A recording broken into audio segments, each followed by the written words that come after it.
My husband passed away last year, and I was shocked to find that at this most difficult time in my life, the Ontario Liberal government was right there, waiting to scoop up their share of what was to me a necessary and costly expense. When I quizzed the funeral director about the audacity of this HST charge on my bill, she humbly admitted that there was not much that she could do about this very disagreeable gouge on the not yet cold corpse of my dearly departed loved one. In July of 2010, just to give you a bit of background, the taxes on funerals jumped from the federal 5%, another immoral cash grab, to include the province's slice of the pie. This additional 8% resulted in the 13% HST that we pay on so many other so-called luxury items that make up a part of our daily existence. A funeral today, for example, that costs $5,000, which is a modest sum by today's standards, will incur a tax bill of $650. Hardly chump change, and money that could be better spent by the grieving family members who will be faced with many upcoming expenses after the final shovel of dirt has been patted down on their loved one's grave. For the most part, we Canadians grumble a good deal about taxes, but then we continue to trundle along, earning our salaries of what we get to keep just about half, and making ends meet. We're an easy group to push around.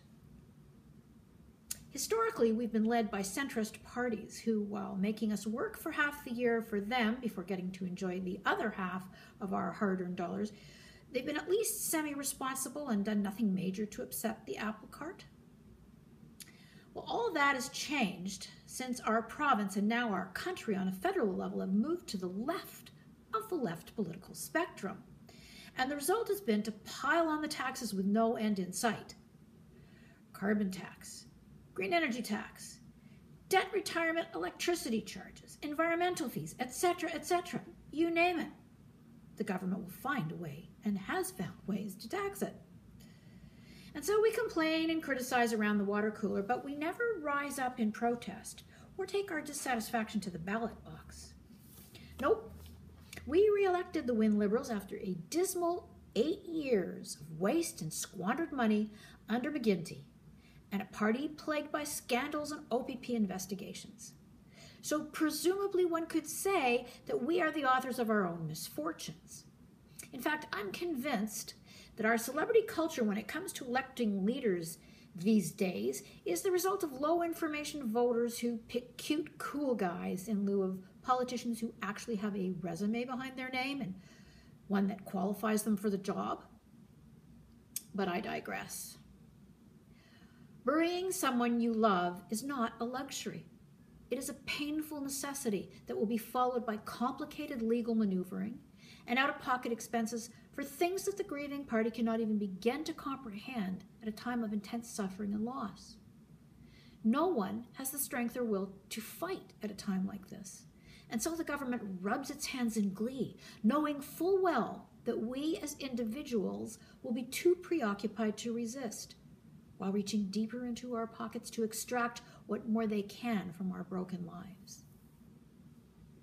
And the best part for the Ontario Wynne Liberals is that not everyone dies at the same time.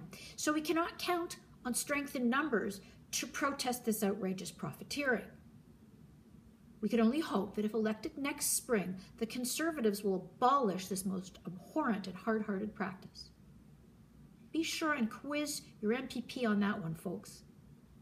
Last year it was my turn, but as sure as I'm recording this video today, someone else is in the process of figuring out how they can come up with the extra money that this cruel and uncaring government extorts. Will you be next to be writing the Wynne Liberal government an 8% check on top of the bill that you will have to pay to offer your loved one a decent farewell? Be sure to bring lots of tissue, for your tears will be not only for your loss, but for the injustice of it all.